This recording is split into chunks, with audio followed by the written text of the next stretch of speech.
Bismillahirrahmanirrahim. Assalamualaikum warahmatullahi wabarakatuh.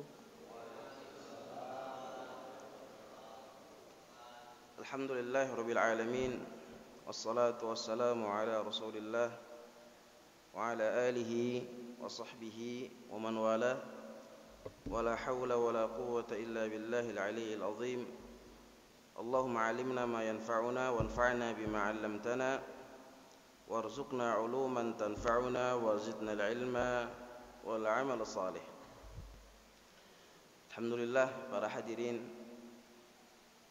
jamaah Masjid Quba rahimakumullah, kembali kita bersyukur kepada Allah Subhanahu wa taala dengan karunia, taufik dan inayahnya kepada kita sehingga kita mampu untuk terus memaksimalkan ibadah serta ubudiyah kita kepada Allah Subhanahu wa taala.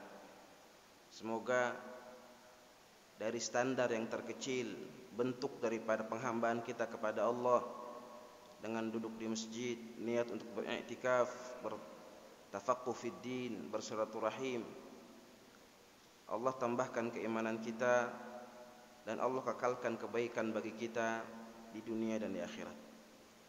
Para hadirin jamaah rahimakumullah, kita akan kembali mengkaji terkait tema-tema di dalam Al-Quran yang pada kesempatan hari ini kita akan sama-sama mengkaji firman Allah Subhanahu wa taala yang terdapat di dalam surat Ali Imran, yang mana Allah Subhanahu wa taala berfirman, A'udzu billahi minasyaitonir rajim.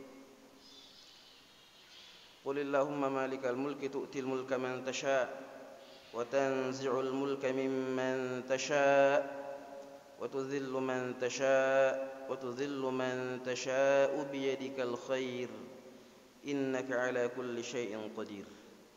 Tulijul laila fin nahar wa tulijun nahara fil lail wa tukhrijul hayya minal mayyit wa tukhrijul mayyita minal hayy wa tarzuqu man tasha'u bighairi hisab.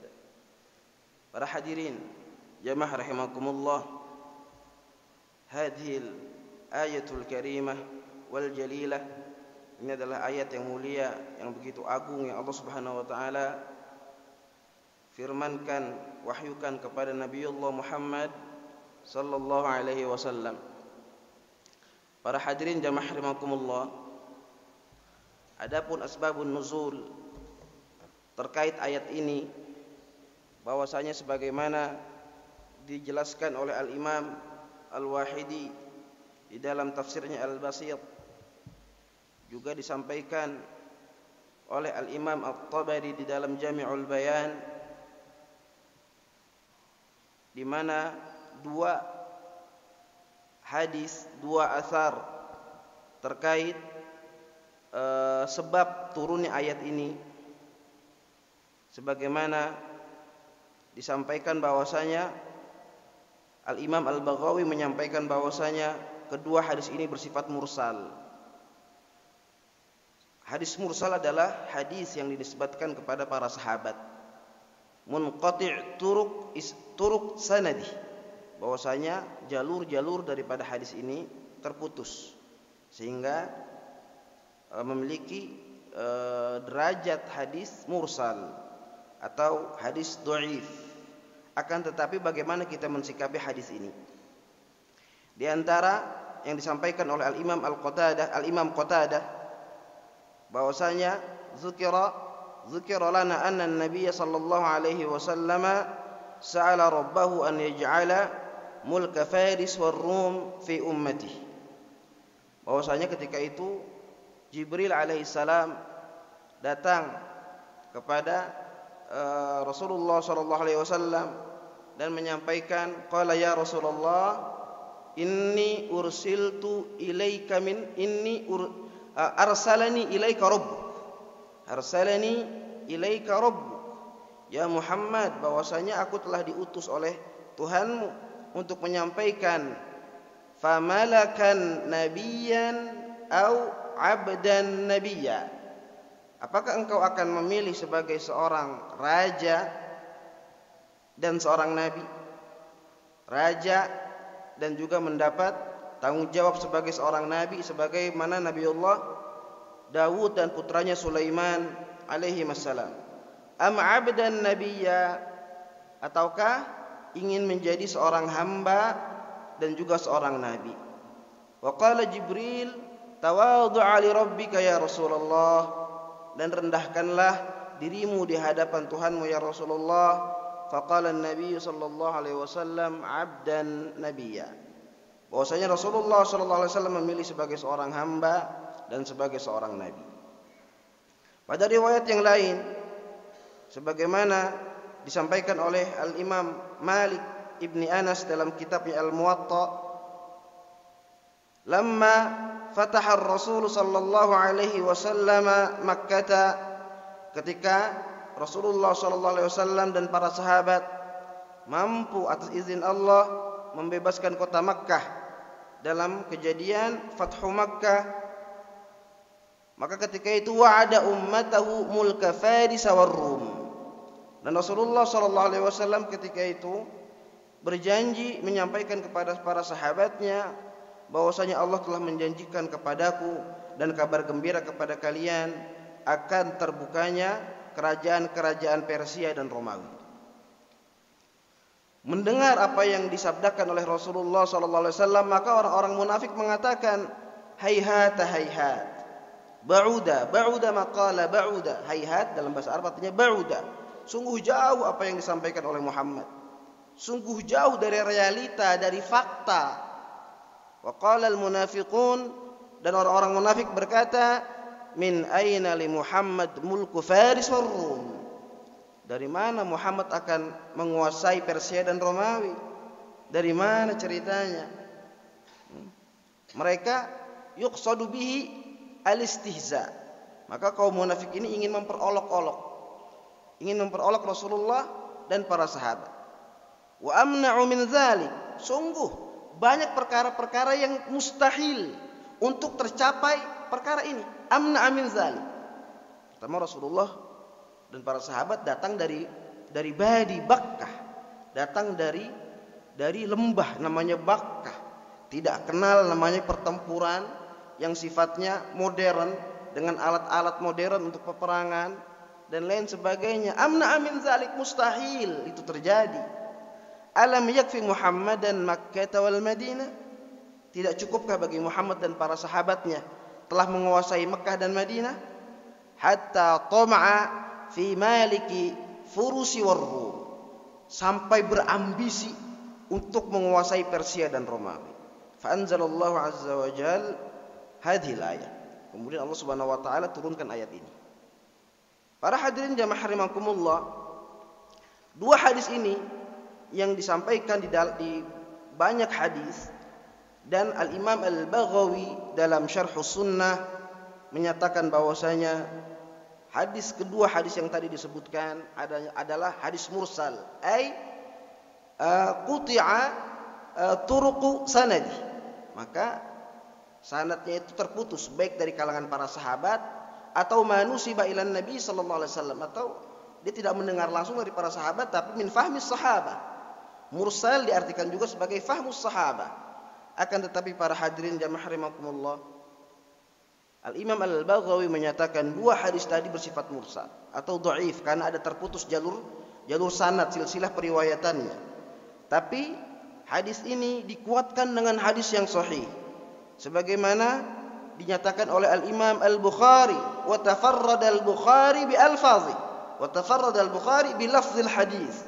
Al-Imam Al-Bukhari sendiri meriwayatkan hadis ini dengan lafalnya, sebagaimana disebutkan pada slide ini, hadis yang panjang. Ketika itu Rasulullah sallallahu alaihi wasallam didatangi oleh sahabat Salman Al-Farisi pada kejadian perang Khandaq.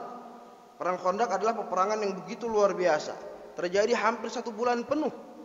Bagaimana Rasulullah dan para sahabat dan masyarakat Madinah dihujani dengan panah-panah dan tombak-tombak setiap harinya. Kejadian yang begitu luar biasa.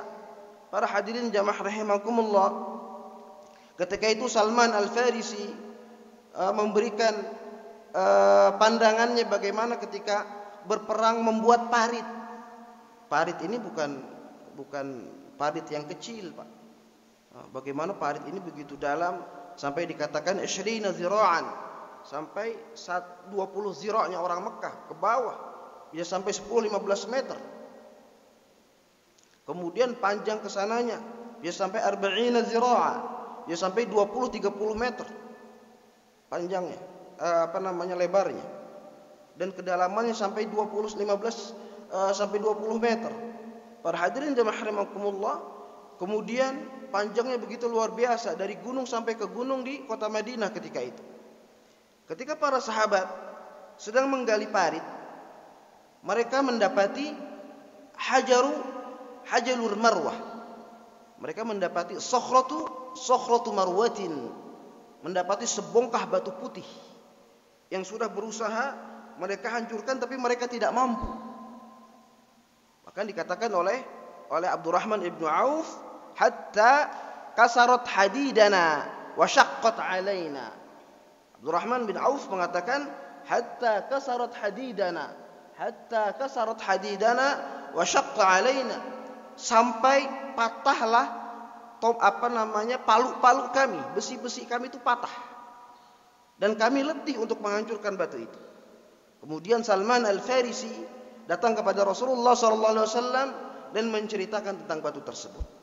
Maka Rasulullah SAW mendatangi batu tersebut, pergi bersama Salman dan turun ke bawah parit, dan Rasulullah SAW mengambil al-mi'wal, mengambil palu yang dipegang oleh Salman Al-Farisi ketika itu, dan Rasulullah SAW memukulnya 3 kali sembari mengucapkan Bismillahirrahmanirrahim.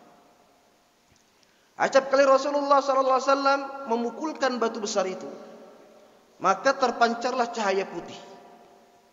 Mempancarlah cahaya putih di beberapa langit ketika itu. Di bagian timur, di bagian selatan, di bagian utara, dan di bagian barat. Para hadirin jamaah rahimakumullah, mendapati apa yang dilakukan oleh Rasulullah SAW ketika Rasulullah mampu menghancurkan batu itu dan kembali ke tendanya. Dan Salman Al-Farisi berkata kepada Rasulullah SAW, bertanya, perihal apa yang engkau katakan tadi ya Rasulullah?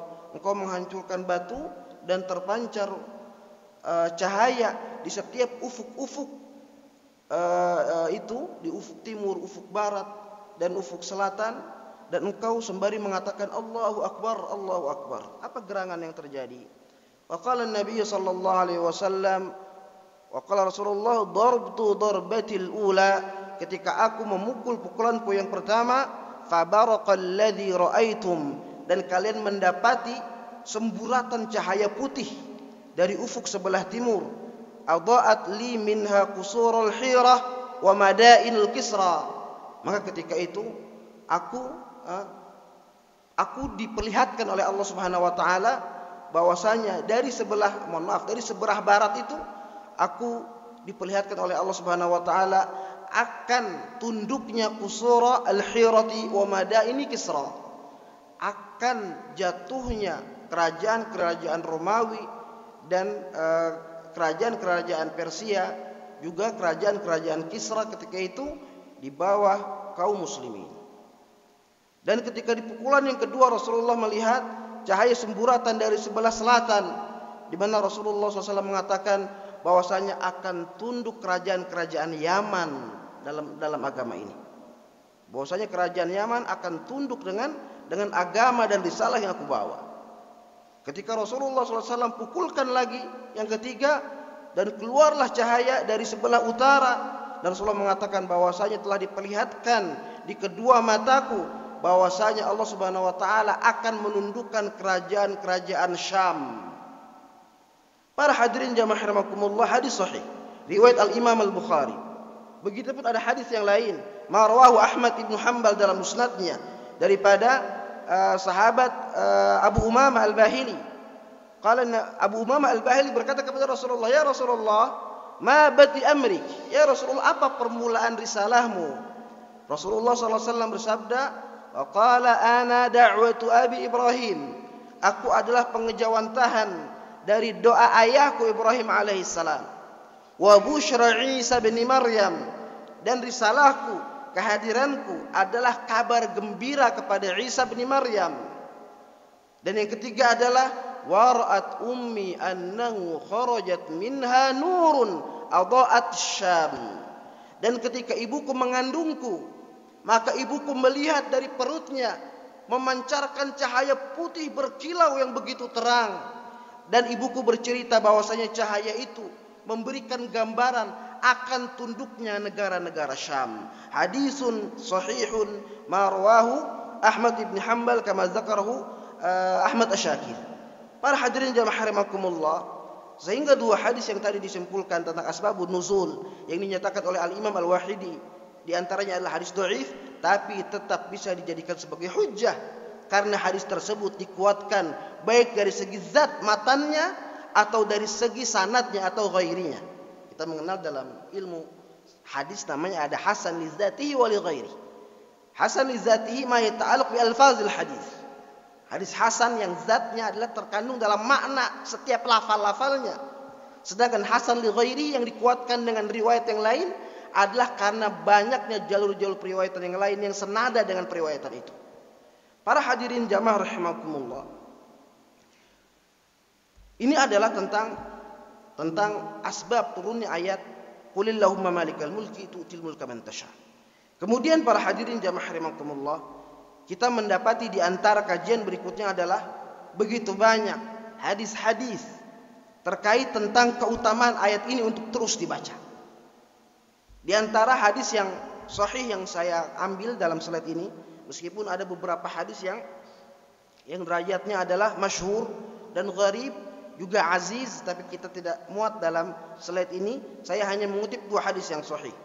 Daripada Ibnu Abbas radhiyallahu anhuma, bahwasanya Nabi sallallahu alaihi wasallam bersabda, "Ismullahil a'zam alladzi idza da'a bihi ajab fi hadhihi al-ayah qulillahumma malikal mulki tu'til mulka man tasha." Bahwasanya Allah Subhanahu wa taala memiliki dua nama-nama yang agung, nama-nama yang besar. Al-asma adalah ismullahil azam, adalah nama-nama Allah yang agung. Nama-nama Allah yang agung di antaranya adalah ayat kursi. Allahu la ilaha illa huwal hayyul qayyum. Kemudian ada yang mengatakan nama Allah yang tinggi adalah Malik Yaumiddin. Malik atau kalimat Malik. Dan Rasulullah Ibnu Abbas mengatakan bahwasanya man da'a bihadzal ism, barang siapa berdoa dengan nama ini, man da'a bihadzal isma ajaballahu azza wa jalla da'watah. Barang siapa berdoa kepada Allah menggunakan ayat ini, kemudian dia mengutarakan keinginannya kepada Allah, maka Allah akan mengabulkan doa-doanya. Para hadirin jamaah rahimakumullah, hadis sahih sebagaimana disahihkan oleh Syekhul Albani. Para hadirin jamaah rahimakumullah, adapun hadis yang berikutnya tentang keutamaan daripada ayat ini adalah sebagaimana dinyatakan oleh Muaz ibn Jabal radhiyallahu anhu, qala kana li rajulin ali ba'du al-haqqi faqashituhu. Para hadirin yang rahimakumullah, bahwasanya Muaz bin Jabal ketika itu dia tidak datang bersama Rasulullah sallallahu alaihi wasallam di beberapa malam. Kita tahu Muaz bin Jabal adalah seorang sahabat di antaranya yang banyak meriwayatkan hadis, yang tidak mau berpisah dengan Nabi, bahkan tidak mau disibukkan hari-harinya dengan perniagaan. Cukup bagi Muaz bin Jabal untuk memakan beberapa butir kurma untuk mencukupi rasa laparnya. Yang penting dia tidak berpisah dan tidak menjauhi Nabi sallallahu alaihi wasallam. Dia tidak ikut dalam perdagangan tijarah ke Syam atau ke Yaman. Dia hanya bekerja, yang penting mendapatkan 5 butir kurma setiap harinya untuk memenuhi hajat laparnya, agar dia tetap bisa bersama dengan Nabi sallallahu alaihi wasallam. Tapi ada beberapa malam Muaz bin Jabal tidak hadir. Sehingga Nabi SAW bertanya kepada Muaz, apa yang menyebabkan Muaz bin Jabal tidak hadir, tidak melihat, tidak menampakkan wajahnya di hadapan Nabi SAW. Maka Muaz bin Jabal mengatakan bahwasanya, ya Rasulullah, aku memiliki beberapa hutang kepada salah seorang pemuda dari kalangan orang-orang Yahudi, dan pemuda ini terus mengintaiku, dan aku merasa malu untuk bertemu dengan Yahudi tersebut. Maka Rasulullah sallallahu alaihi wasallam bersabda kepada Muaz bin Jabal, ala a'muruka bi kalimatin ataquluhunna in kana 'alaika amsalul jabal. Maukah engkau aku berikan beberapa kalimat nasihat, ketika engkau membaca kalimat itu maka engkau akan diringankan, akan diangkat kesulitanmu, akan dilunasi setiap hutang-hutangmu, meskipun beban kesulitan dirimu itu sebesar gunung. Maka Rasulullah SAW membaca, Muaz bin Jabal berkata, bala ya Rasulullah, wa qala qulillahumma malikal mulki tu'til mulka man tasha. Para hadirin jamaah rahimakumullah, ayat bagaimana mesti kita baca setiap harinya, bahkan diantaranya bacalah ayat ini di setiap selesai salat. Membaca ayat ini di setiap selesai salat qiraatan infiradiyah, kita baca sendiri, atau kita baca setelah selesai bacaan-bacaan zikir yang sifatnya mutlak, maka kita baca sendiri. Para hadirin jamaah rahimakumullah, di antara keutamaan hadis ini. Kemudian kita akan mengkaji tentang tafsir daripada maksud ayat ini.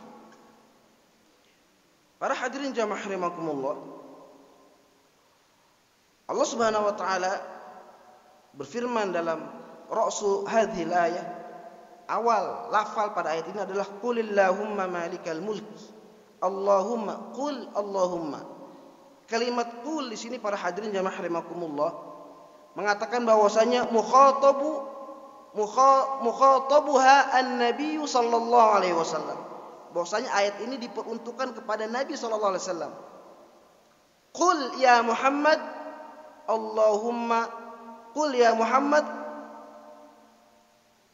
Allahumma, qulillahumma malikal mulki, Allahumma malikal mulki tu'til mulka man tasha. Pendapat yang kedua bukan hanya kepada Rasulullah tapi kepada umatnya. Tapi yang kami pilih para hadirin jamaah rahimakumullah, mukhatab ini adalah bersifat khabari. La li yukhatabu biha an-nabiy sallallahu alaihi wasallam ala wajhil khusus. Bukan dikhususkan untuk kepada Nabi sallallahu alaihi wasallam saja, atau dikhususkan kepada umatnya saja, akan tetapi khitabuha khitabun khabari kama qalahu al-Baydawi. Bahwasanya ayat ini bersifat khabar. Siapa yang telah mengetahui ayat ini, baca. Itu maksudnya.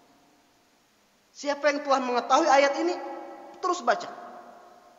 Maka itu namanya khitab khabari. Para hadirin jamaah rahimakumullah, bukan khitab amr, bukan suatu kalimat yang sifatnya perintah, tapi bersifat khabar. Ini kalimat yang agung. Kalian telah mendengar tentang keutamaan ayat ini, mengetahui ayat ini, menghafalkan ayat ini, maka bacalah ayat ini. Para hadirin jamaah rahimakumullah, kemudian Allah mengatakan Allahumma malikal mulki. Allahumma adalah kalimat sebagai pengganti kalimat ya Allah. Kalimat ma, Allahumma, ma itu adalah badalan anil ya'an ya'in nida. Adalah kalimat yang mengganti kalimat ya nida. Kan dalam bahasa Arab ada namanya ya. Ya ayyuhalladzina amanu kutiba alaikum. Ya ayyuhan nabiyyu, tadi kata yang dibacakan oleh imam dalam salat subuh tadi, salat at-talaq. Ya ayyuhan nabiyyu idza talaqtumun nisa. Para hadirin jamaah rahimakumullah, ketika ada kalimat Allahumma, maka jangan ada lagi ya. Jangan kita membaca Allahumma ya Allah, jangan. Bukan jangan berarti bersifat haram mutlak, tapi mubazir. Kalimat Allahumma sudah mewakili kalimat ya. Allahumma artinya ya Allah. Para hadirin jamaah rahimakumullah, maka kalimat ma adalah an-nida, badalan mengganti kalimat ya pada harfun nida. Allahumma malikal mulki. Iwadu an ya walizalika la yajtami'an. Dalam bahasa Arab ketika ada Allahumma dia tidak berkumpul dengan kalimat ya. Ketika ada Allahumma maka tidak ada ya. Maka kalimat ma ini sudah digantikan. Allahumma ya Allah, Allahumma. Di dalam bahasa Arab ini disebut juga dengan al-iqtisar. Seperti misalnya kalimat halumma ilaina. Itu di dalam Al-Qur'an, halumma. Kan halumma ilaina awal asal katanya adalah hal umma ilaina gitu. Hal, apakah kalian umma artinya roja'a, indhamma. Apakah kalian mau bergabung, berkumpul dengan kami? Halumma ilaina, ayolah bersama dengan kami. Kalimat hal umma ilaina, hal umma ilaina, hal halumma. Dari kalimat hal umma jadi halumma. Bagaimana ada penyebutan. Maka kalimat ini disebut juga dengan istighfafan. Di dalam ilmu tajwid kita akan mendapat satu bab namanya at-takhallus. At-takhallus di dalam Al-Qur'an, di dalam ayat-ayat yang kita baca adalah agar mudah kita membacanya.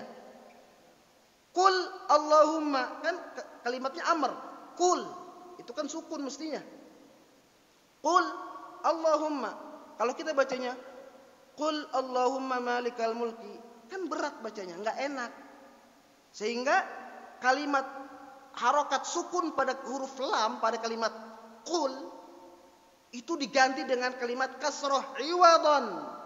Maka kasroh itu kalau pada kalimat qulillah itu bukan kasroh asli, tapi kasroh pengganti.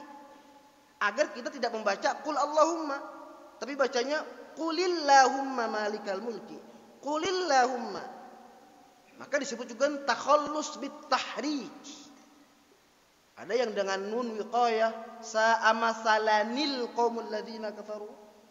Dan misalnya minal ladzina amanu min alladzina. Zalikumullahu rabbukum. Zalikum Allah. Tapi kum pada mim pada kalimat kum, zalikum diganti dengan dhammah. Yang karena lebih pas kalimatnya, bukan zalikumillah, bukan, tapi dengan dhammah karena jamak. Zalikumullah. Maka ini bagian daripada at-takhallus yuradu bi takhfif.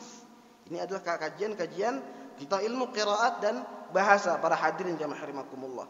Kemudian Allah Subhanahu wa taala mengatakan pada ayat ini, qulillahumma malikal mulki. Qulillahumma malikal mulki. Katakanlah bahwasanya Allah Subhanahu wa taala adalah Malik, penguasa. Allah adalah Malik, raja. Para hadirin jamaah rahimakumullah, kita di dalam Al-Qur'an mendapati beberapa riwayat yang dua-duanya adalah riwayat sahih. Sebagaimana dinyatakan oleh Imam Hafiz an Asim yang kita baca, alhamdulillahirabbil alamin arrahmanir rahim maliki yaumiddin. Maliki yaumiddin. Tamuddu harfal mim.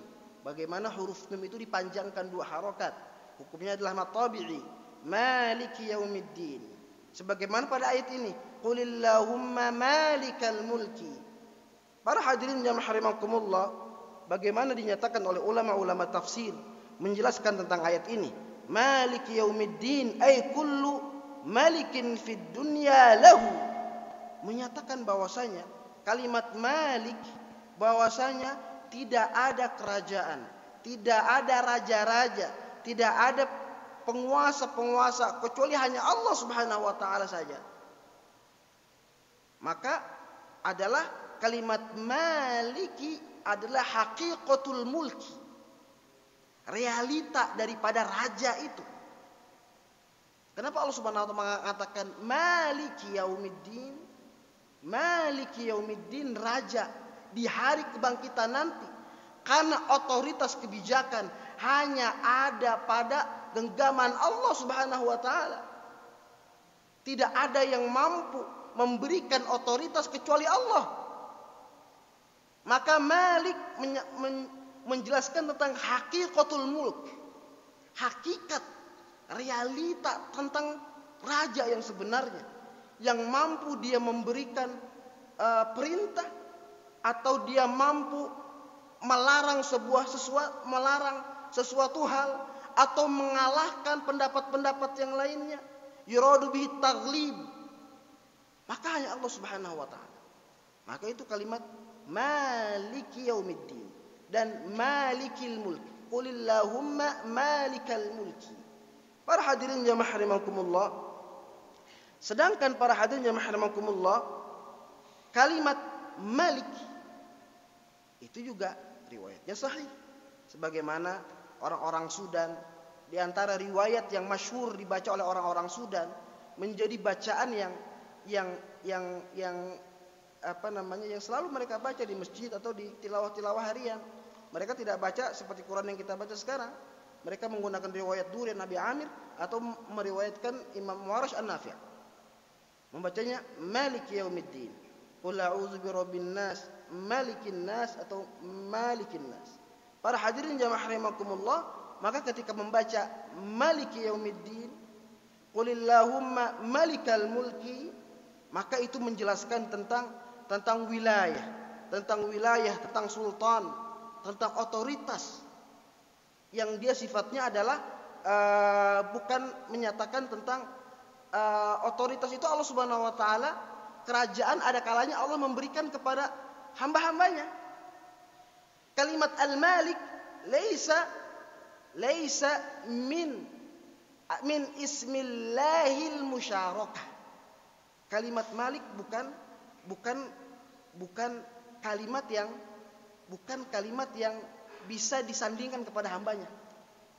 Ini pendapat yang paling sahih. Untuk kalimat al-malik yang dipanjangkan al-malik, kalimat al-malik adalah sifat Allah, nama-nama Allah, penguasa, raja. Dan kalimat itu tidak dinisbatkan kepada hambanya. Dan Rasulullah SAW tidak mau menggunakan kalimat malik. Rasul tidak mau menggunakan kalimat malik. Sebagaimana tadi Jibril dalam hadis yang sahih, Jibril mengatakan famalikan nabiyan ja'altahu aw 'abdan nabiyya. Apakah engkau ingin dijadikan sebagai raja dan nabi atau seorang hamba dan juga nabi? Tapi yang Rasulullah pilih apa? Abdan nabiyya, bukan malikan nabiyya. Bagaimana Nabi sallallahu alaihi wasallam tidak mau menggunakan kalimat malik? Sekarang pertanyaan, kenapa sekarang ada di kerajaan-kerajaan di Timur Tengah sekarang menggunakan malik? Raja Salman, Raja Abdullah bin Salam, Raja Abdullah, raja-raja. Apa raja yang makmur, maka itu ada kajian kita sendiri. Maka kalimat malik itu tidak. Kalimat malik tidak dinisbatkan kepada hamba-hambanya. Karena itu hanya milik Allah Subhanahu wa taala. Kenapa? Karena yang memiliki wilayah, otoritas, wilayah, sultan, kekuasaan, yang memiliki kekuatan amr, memerintah sesuatu hal, yang memiliki otoritas untuk an-nahi an amrin, melarang sesuatu, yang mampu mengalahkan sesuatu hal yang lainnya, at-taghlib, itu hanya Allah Subhanahu wa taala. Sedangkan kalimat mulk bisa. Kalimat mulk itu Allah Subhanahu wa taala berbagi dengan hambanya. Dalam kajian asma was sifat kita mendapati ada al-af'al wal asma'il musyarakah. Ada nama-nama Allah yang dia berbagi dengan hambanya. Kalimat rahmat, rahmah. Bagaimana sayangnya seorang ibu kepada anaknya. Tidak ada ibu dan ayah rela anaknya tiba-tiba dikepluk kepalanya begitu, mungkin sama gurunya. Padahal itu bagian daripada rahmat, sayangnya orang tua kepada anaknya. Kembali kepada kalimat malik, Allah Subhanahu wa taala berbagi dengan hambanya. Ini berbeda dengan Mu'tazilah. Mu'tazilah mengatakan kalimat malik dan kalimat malik itu hanya mutlak milik Allah Subhanahu wa taala, tidak berbagi dengan hamba-hambanya. Maka ini pendapat yang keliru. Dijelaskan oleh Al-Imam Al-Mawardi, dijelaskan oleh Al-Imam Al-Maturidi di dalam tafsir Al-Maturidiyah. Bagaimana ini pendapat yang keliru para hadirin yang rahimakumullah. Meskipun kita mendapati bahwasanya Mu'tazilah bersandar kepada ayat Al-Qur'an juga. Misalnya di dalam surat Al-Isra,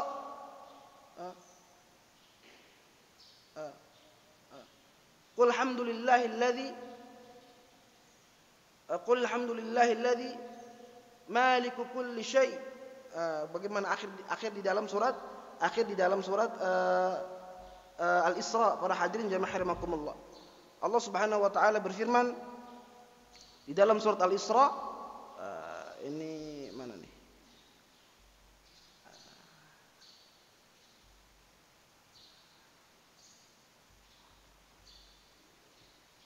Bagaimana Syekh? Akhir surat Al-Isra.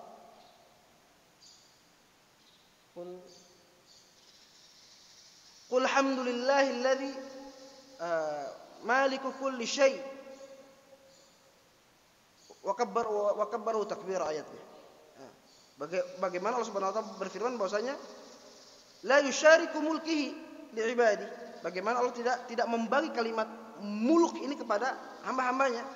Atau Allah Subhanahu wa taala berfirman dalam ayat yang lain, qulil hamdulillahi khaliqu kulli syai'.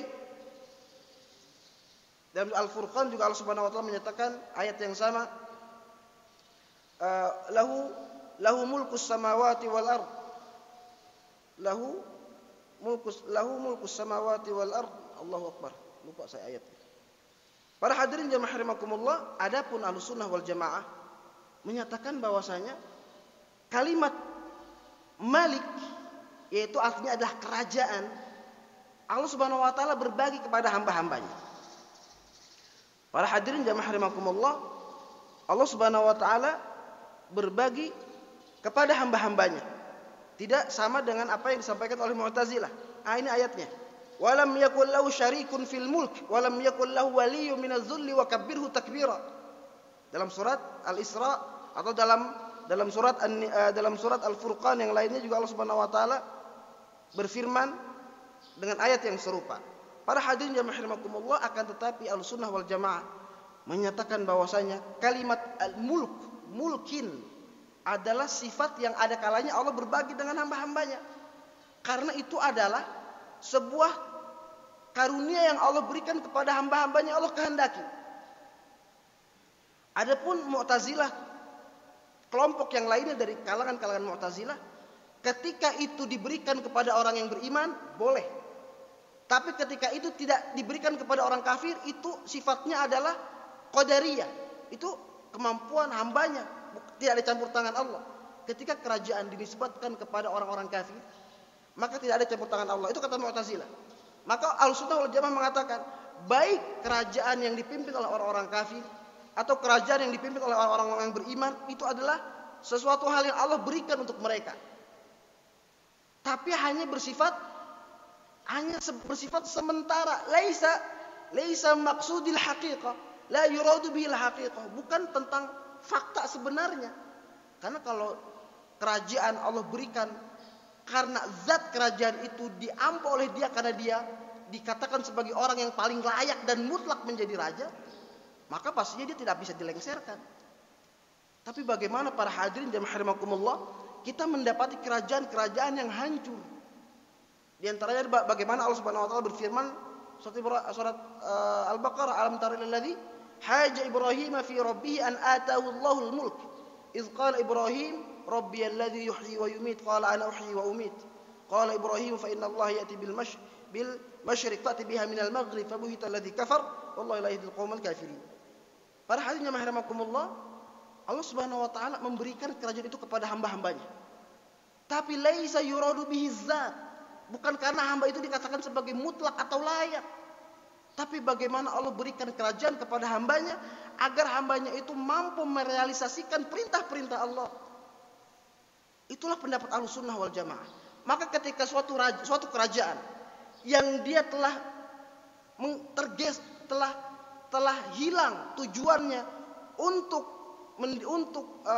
menghidupkan perintah Allah, maka kerajaan itu akan dihancurkan oleh Allah. Ketika suatu kerajaan ingkar terhadap nikmat-nikmat Allah, maka itu adalah pintu pertama kehancuran kerajaan tersebut. Para hadirin jamaah rahimakumullah, Allah Subhanahu wa taala ceritakan kepada kita dalam Al-Qur'an bagaimana kerajaan-kerajaan yang Allah hancurkan, Allah runtuhkan. Kerajaan Saba. Para hadirin jamaah rahimakumullah, kerajaan Saba adalah kerajaan terbesar di Yaman ketika itu. Kerajaan pertama terbesar di Yaman. Kerajaan Sabah adalah kerajaan yang dinisbatkan kepada salah seorang laki-laki yang bernama Sabah Abdus Syamsi, Yashjub ibnu Ya'rub ibnu Qahtan. Sebagaimana dikatakan bahwasanya Sabah al-Qahtaniyah. Nabi SAW pernah ditanya oleh para sahabat dalam hadis yang sahih, sebagaimana diceritakan oleh Al-Imam Abu Dawud dalam Sunan Abi Dawud, disyarah dalam kitabnya Aunul Ma'bud li Sahih Abi Dawud. Bagaimana Rasulullah ditanya oleh para sahabatnya, Rasulullah, akhbirni an mulki Sabah, sampaikanlah kepada kami cerita tentang kerajaan Sabah. Maka Rasulullah mengatakan, laisa bi ardin wala mar'atin walakinnar rajulu walada asyrata auladin minal Arab. Sabak bukan satu tempat di bumi. Sabak juga bukan nama untuk seorang perempuan. Akan tetapi Sabak adalah nama dari seorang laki-laki yang memiliki 10 orang anak. Rasulullah mengatakan bahwasanya fataya manasittatan wa tasya'ama arba'atan. 6 orang anak daripada Sabak Al-Qahtaniyah ini, ada 6 orang yang dia membangun kerajaan-kerajaan di Yaman, dan 4 orang anaknya yang lain membangun kerajaan-kerajaan di Syam. Kita mendapati 4 orang kerajaan di Yaman, di antaranya adalah Huzail, kemudian Himyar, kemudian juga Himyar, kemudian Asy'arah, kemudian juga ada Huzail, ada Hawazin, para hadirin rahimakumullah, ada Himyar, ada Sabak. Bagaimana Allah Subhanahu wa taala memberikan kerajaan besar kepada masyarakat di Yaman ketika itu yang bernama kerajaan Sabak. Bahkan Allah abadikan dalam Al-Qur'an begitu luasnya perkebunan yang dimiliki oleh kaum Sabak. Menjadi baldatun thayyibatun wa rabbun ghafur. Laqad kana li sab'in fi maskanihim ayah, jannatani an yaminin wa shimal, kulu min rizqi rabbikum washkuru lah, baldatun thayyibatun wa rabbun ghafur. Dari sebelah kanan ada taman-taman yang begitu luas sejauh mata memandang. Sebelah kiri ada taman-taman yang luas sejauh mata memandang. Menjadi negara, menjadi kekuasaan wilayah yang baldatun thayyibatun wa rabbun ghafur. Tapi apa yang terjadi? Ketika penguasa-penguasanya membelot, berpaling daripada perintah Allah, fa'aradu, mereka berpaling daripada perintah-perintah Allah, berpaling daripada khutbah, daripada jalan yang pernah disampaikan oleh Sulaiman alaihissalam. Fa'arsalna alaihim sailal arim, kemudian kami kirimkan banjir bandang yang begitu besar kepada mereka. Fa'arsalna alaihim sailal arim wa baddalnahum bi jannatai, dan kami ganti perkebunan yang luas sejauh mata memandang itu dengan perkebunan yang menghasilkan buah-buah yang pahit.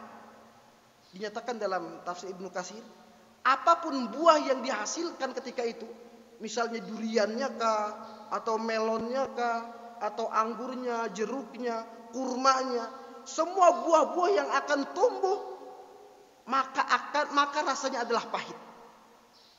Farsalna alaihim sailal arimi wa baddalnahum bi jannatai ukuli khamtin. Semua buah yang tumbuh semuanya pahit. Ukuli khamtin wa athlin wa syai'in min sidrin qalil. Dan sebagian besar dari tanaman yang tumbuh adalah tanaman asal dan tanaman sidr. Asal kalau kita sekarang itu cemara. Cemara ada manfaatnya cemara. Cemara pohon yang ada manfaatnya. Kemudian juga sidr, buah yang pahit. Para hadirin jamaah rahimakumullah, dzalika jazainahum bima kafaru wa hal nujazi illal kafur.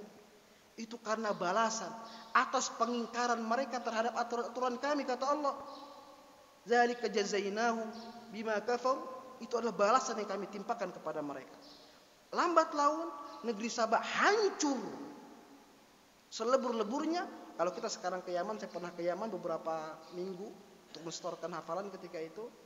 Para hadirin yang rahimakumullah, ada asar bangunan-bangunan daripada bangunan-bangunan Sabah. Waktu kita sudah habis para hadirin rahimakumullah. Setelah Saba, Allah Subhanahu wa taala berikan lagi kepada anak-anak daripada keturunan Saba.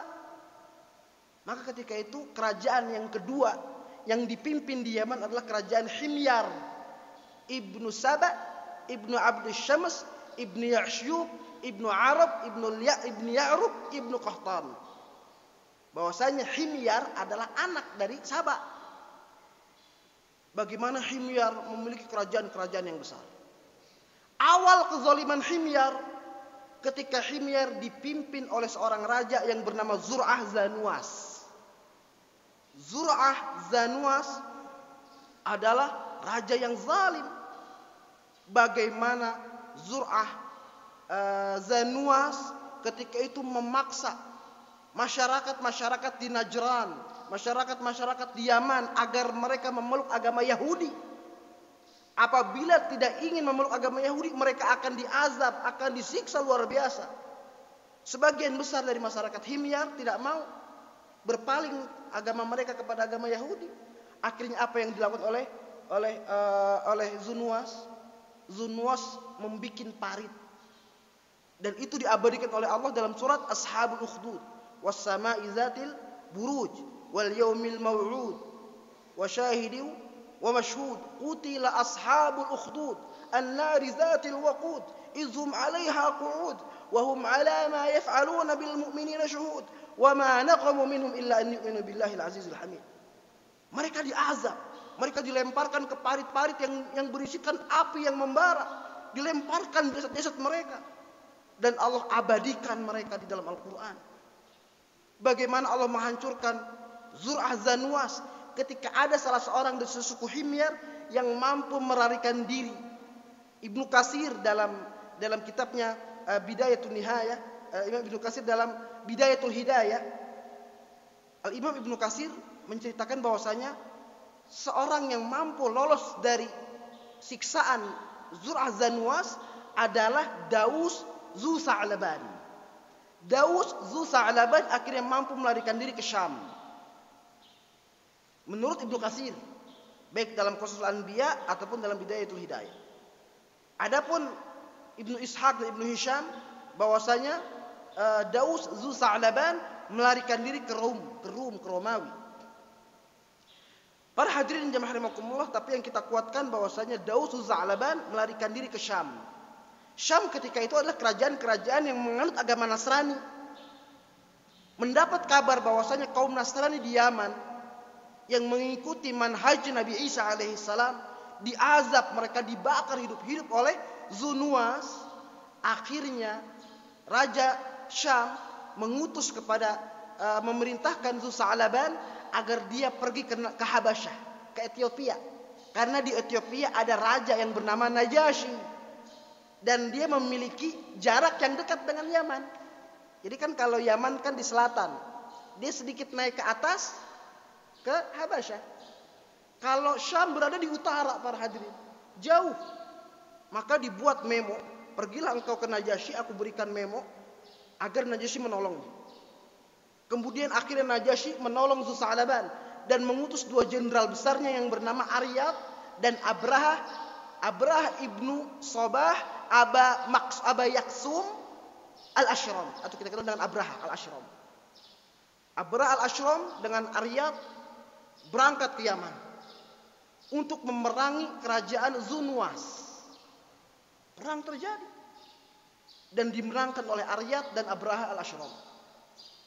Akhirnya Zur'ah Zanuwas akhirnya melarikan diri dan akhirnya menyemplungkan dirinya ke Laut Merah, tenggelam mati.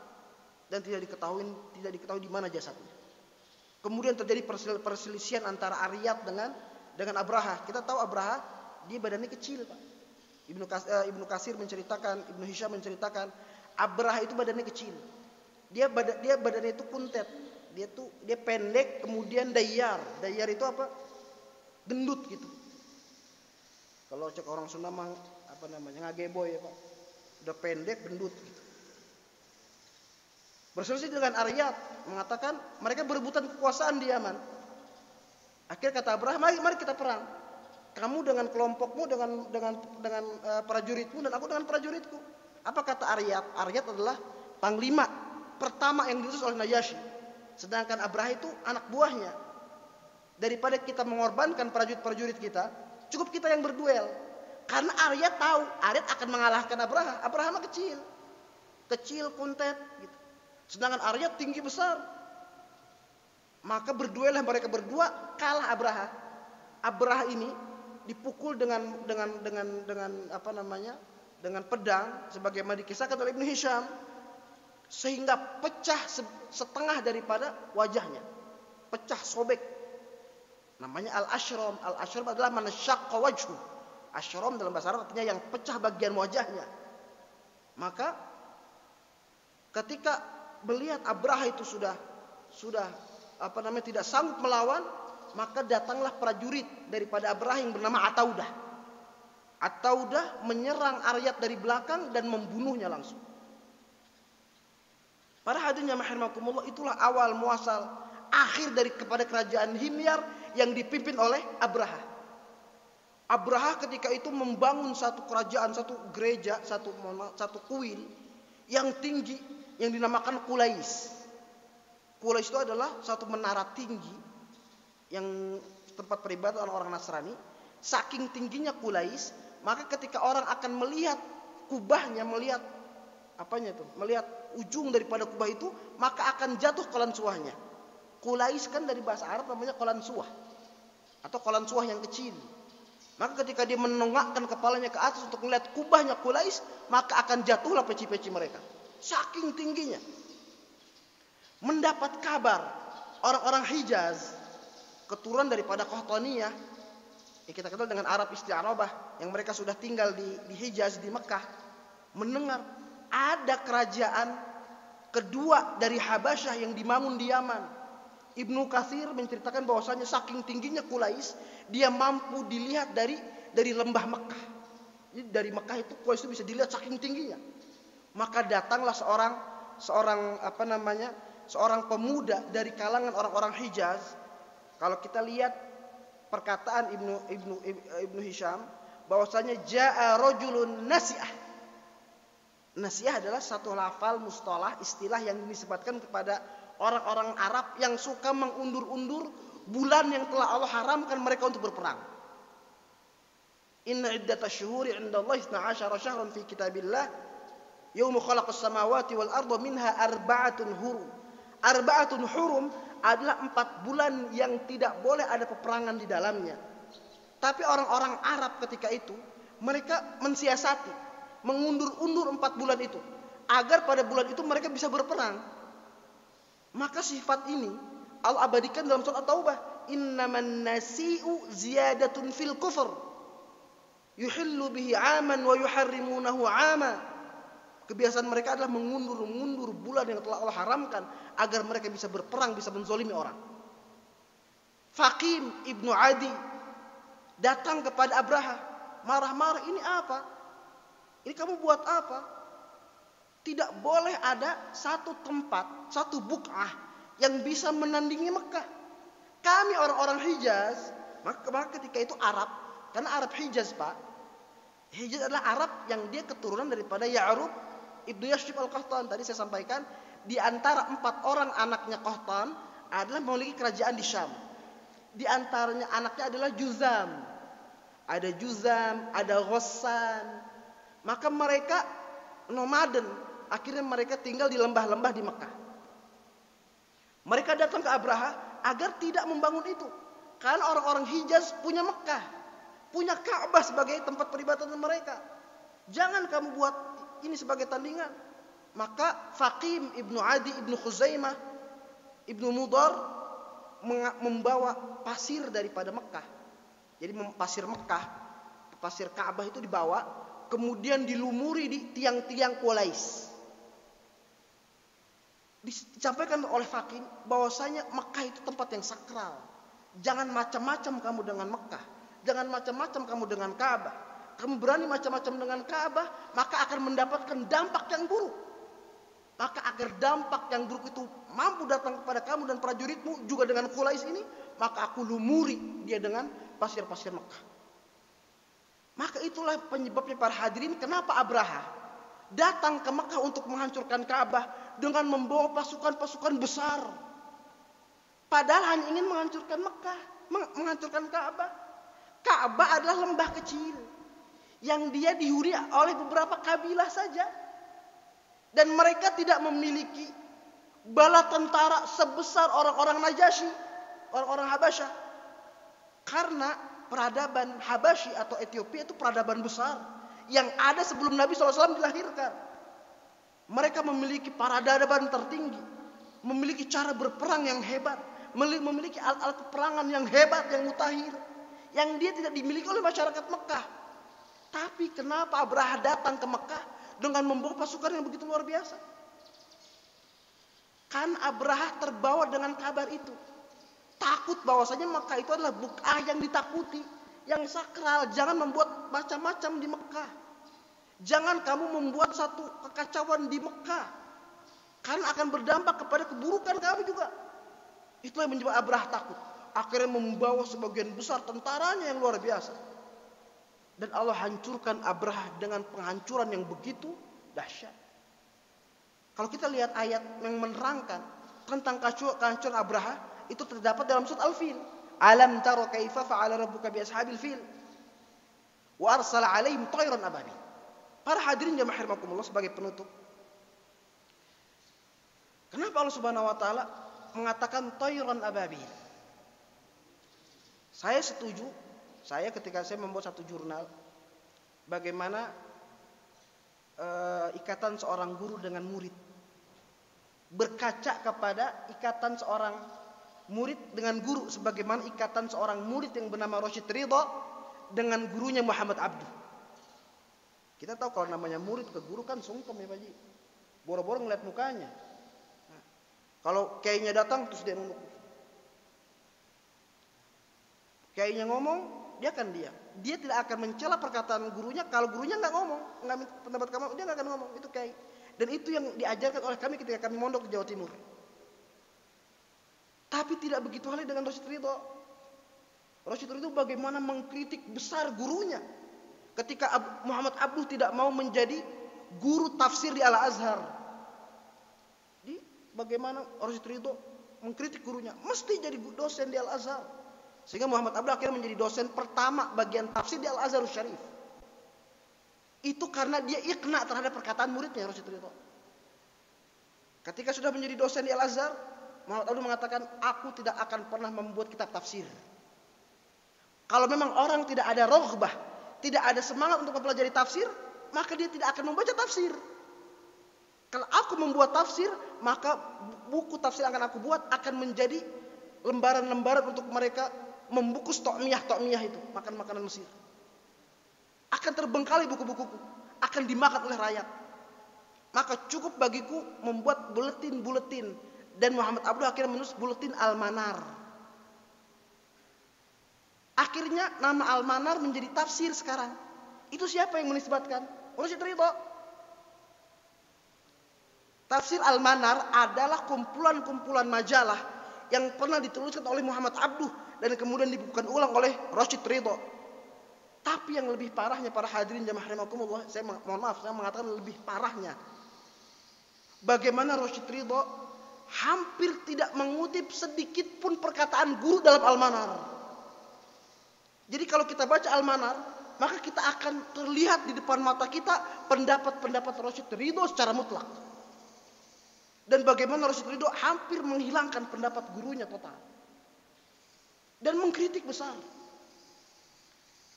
Tadi saya sampaikan, Tayran ababil, apa kalau kita baca terjemahnya? Dan Allah kirimkan burung-burung bernama ababil, kan gitu kalau kita. Ada burung ababil. Kemudian diabadikan lagi dengan nasyid raihan, ababil gitu. Tentang burung-burung yang Allah utus kepada Abraha. Tapi Muhammad Abduh tidak mengatakan burung, tapi mengatakan kumpulan-kumpulan binatang.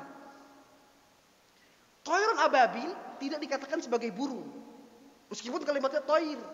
Dalam kaidah bahasa Arab, para hadirin jamaah rahimakumullah, ada alif lam yang dia dimasuki di kalimat jamak. Saya ulangi, ada huruf lam yang dia dimasuki pada huruf-huruf jamak. Contohnya apa? Jamak ini kursi, karosi. jihaz ajhizah, kemudian al-makatib, kemudian para hadirin ada kalimat-kalimat jamak. Kemudian ketika dia dimasuki alif lam, maka yuradu bihi takhsis, yuradu bihi tajnis. Maka ada pengkhususan kepada perkara itu. Itu perkara apa? Kalau kita lihat di dalam tafsir, hafizu 'ala salawati was salatil wusta wa qumu lillahi qanitin. Dalam tafsir kita apa Pak al-wusta, Pak? Apa wusta, Pak? Salat asar. Hafizu 'ala salawati was salatil wusta wa qumu lillahi qanitin. Dan itu dikhususkan. Dan jagalah di antara 5 waktu salat dan jagalah salat asar. Itu yang paling masyhurnya. Karena kenapa? Karena ada alif lam yang menyatakan hafizu 'alas salawat. As-salawat jamak dari salat. Was salatil wusta. Al-wusta dikhususkan lagi. Maka ulama mengatakan ayat ini dikhususkan untuk salat asar. Terlebih asbabun nuzulnya adalah ketika Nabi dan para sahabat lupa melaksanakan salat asar dalam perang Tabuk, dalam perang Ahzab, dalam perang Khandaq. 29 hari mereka dihujani panah-panah itu. Sehingga Nabi lupa salat asar. Waktu sudah malam. Para sahabat mengatakan, "Mala quburana bin nar, mala quburana bin nar." Sungguh akan dipenuhi kuburan-kuburan kami dengan api. Sungguh akan dipenuhi kuburan-kuburan kami dengan api. Rasulullah mengatakan, "Ada apa?" Waqala sahabat berkata, "Ya Rasulullah, fatatna salatal asr." Ya Rasulullah, kita ketinggalan salat asar. Maka turunlah ayat itu. Tapi Al-Imam Asy-Syafi'i tidak berpendapat begitu, Pak. Al-Imam Asy-Syafi'i bahwasanya kaidah ada alif lam yang dimasuki pada kalimat jamak tidak berarti taksis. Karena menjaga salat bukan cuma asar, seluruh waktu salat mesti dijaga waktunya. Dan Imam Syafi'i mengatakan waktul isalah atau waktul iqamah menjadi waktu yang paling baik dalam salat. Teman ada 4 waktu: isalah, ar-rafahiyah, uzur dengan darurah. Itu Syafi'i dalam Al-Um. Para hadirin yang rahimakumullah, semua waktu salat mesti dijaga waktunya. Tidak dikhususkan dengan salat asar. Itu yang pertama, Syafi'i mengatakan. Dan yang kedua bahwasanya Asy-Syafi'i tidak mengatakan al-wusta dengan salat asar, tapi salat subuh. Al-wusta adalah salat subuh. Karena salat yang tidak didampingi dengan 2 salat lainnya. Apa dalilnya Syafi'i? Daripada surat Al-Isra, wa aqimis salata tarafayin nahar wa zulafan aqimis salata liduluki syamsi ila qasamil laili wa qur'anal fajr. Inna qur'anal fajr kana mashhuda. Dalam ayat itu wa aqimis salata liduluki syams, dan salat asarlah kamu ketika matahari mulai tergelincir. Salat apa Pak ketika matahari tergelincir? Zuhur dan asar. Ila ghasaqil lail, dan ketika matahari lenyap. Salat apa Pak? Maghrib dan isya. Wa qur'anal fajr sendiri. Salat subuh. Salat subuh tidak didampingi dengan salat yang lain. Sebagaimana asar dengan zuhur dengan asar, maghrib dengan isya, wa salatal fajri, dia sendiri. Inna salatal fajri kana mashhuda. Para hadirin, inna qur'anal fajri kana mashhuda. Para hadirin yang rahimakumullah, ini pendapat. Kembali kepada itu, kemudian Abraha, kembali kepada kisah tadi, bahwasanya ketika Allah Subhanahu wa taala mengatakan tayran ababil, ada alif lamnya enggak? Tidak ada, tayran. Dia menggunakan lafaz nakirah. Ababil ada alif lamnya enggak? Enggak ada. Ababil bukan al-ababil. Maka dia tetap kepada makna umumnya. Tidak ada pengkhususan kepada penamaan kalimat itu. Dan yang kedua, ababil, sebagaimana dinyatakan oleh Al-Imam Al-Jurjani dalam kitabnya Ta'rifat, ababil tidak memiliki kalimat mufrad. Kalimat satu enggak ada. Kalimat ababil, kalimat mufradan wa jam'a. Dia mufrad dan dia juga jamak.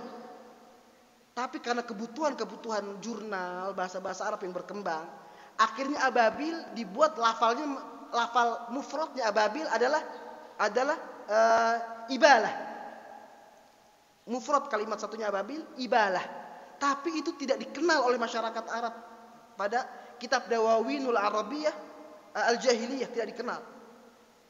Sehingga para hadirin jamaah rahimakumullah, bahwasanya Thayran ababil, yang Allah berikan kepada Abrah dan pengikutnya dan prajuritnya adalah binatang-binatang yang kecil yang berterbangan di udara. Muhammad Abduh mengatakan Thayran ababil ay hawanatun saghiratun la yuhassu bihil uyun, adalah binatang kecil yang tidak bisa dilihat dengan mata telanjang, ghaira mahsusah, yang tidak bisa dirincikan dengan panca indera secara langsung. Akan tetapi dia hayawanun saghirah, binatang yang kecil, ya'ti mutatabi'ah, ya'ti ba'dun ba'da ba'd, yang mana binatang itu datang satu kemudian datang lagi. Sekarang kita bilang virus, misalnya corona, misalnya virus corona bisa kelihatan, nggak kelihatan tapi mungkin dia ada di sini. Orang tiba-tiba flu, orang tiba-tiba batuk, influenza, kan nggak kelihatan virusnya. Maka itu yang Allah berikan kepada Abrah, binatang-binatang kecil. Hijaratan min sijil, yaitu batu-batu yang dibawa dari neraka jahanam, itu kan kita lihat di dalam tafsir masyhurnya. Tapi ketika dia didera oleh binatang kecil itu, maka tubuh mereka akan menjadi panas. Sebagaimana mereka merasakan panasnya neraka jahanam. Itu sebagian daripada gambaran. Ini bagaimana Allah, Abrah yang begitu sombong, mengatakan bisa menghancurkan Ka'bah dengan prajurit banyak dan besar. Tapi Allah cukup menghancurkan dengan binatang kecil yang tidak terlihat. Kalau kita lihat Ibnu Hisham mengatakan bagaimana Abrah akhirnya kulit-kulitnya itu hancur. Hancur, Pak. Hancur. Kalau kata orang bopak begitu, hancur. Dikatakan oleh Ibnu Hisham, ketika Abraha mengangkat lehernya begini, maka akan keluarlah darah dan nanah begitu deras. Dibuka keteknya begini, ketiaknya begini, maka darah dan nanah akan berkeluaran dari ketiaknya. Dia dibopoh dari Mekah menuju Himyar, menuju Yaman, dengan terus mengalir darah dan nanah dari tubuhnya. Dan akhirnya dia mati di Yaman. Ini menandakan kekuasaan Allah Subhanahu wa taala. Palingkan, ketika mereka berpaling, Allah cabut kekuasaan itu. Tu'ti mulka man tasha wa tu'izzu man tasha. Tu'ti mulka man tasha wa tanzi'ul mulka mimman tasha. Allah cabut secabut-cabutnya. Para hadirin yang rahimakumullah, dan ketika Allah ingin mencabut suatu kerajaan, mudah saja bagi Allah. Sebagaimana mudahnya bagi Allah untuk menghancurkan Abraha. Yang menjadi pertanyaan, bahwasanya Abraha dihancurkan bukan karena ingin menolong orang-orang Quraisy. Oh, orang Quraisy itu orang dengan kejahiliannya Allah tolong mereka, bukan. Sebagaimana dinyatakan oleh dalam kaidah waqala al-hukama, sebagaimana Sahibul Khatir Ibnu Rajab mengatakan bahwasanya Ibnu Jauzi bahwasanya qala al-hukama, bahwasanya yurfa'ul azabu an qaumin min ajlil akhirin. Ada kalanya Allah mengangkat suatu azab dari suatu kaum karena untuk kaum yang lainnya. Bukan karena kaum itu diistimewakan, bukan. Tapi karena Allah ingin mengangkat kaum yang lemah di antaranya. Sehingga Rasulullah mengatakan, tunsoruna wa turzaquna bidu'afaikum. Kalian diberikan rizki, kalian dimenangkan oleh Allah karena mungkin saja dari orang-orang yang lemah di antara kalian. Allah ingin menolong orang-orang yang lemah di antara kalian. Para hadirin jamaah rahimakumullah, Allah hancurkan Abrah dengan pasukannya bukan karena kejahilian orang-orang Quraisy, bukan karena kemungkaran yang terjadi di Mekah, tapi karena Allah akan lahirkan orang mulia di sana bernama Muhammad sallallahu alaihi wasallam. Para hadirin jamaah rahimakumullah, banyak sebenarnya beberapa kajian tentang ayat ini, ayat tematik, 2 ayat saja, cuman banyak pengajiannya. Kita baru sampai kepada Qulillahumma malikal mulki tu'til mulka man tasha. Baru pada kalimat mulki tu'til mulka man tasha. Sedangkan yang lainnya bisa kita kaji, bisa kita baca dalam kitab-kitab keislaman, insyaallah akan menambah keimanan kita, keyakinan kita terhadap kabar-kabar yang Allah Subhanahu wa taala ceritakan kepada kita. Semoga memberikan kebermanfaatan kepada kita dan kepada keluarga kita. Aqulu qouli hadza wa astaghfirullah li wa lakum. Baik, terima kasih. Kajian pada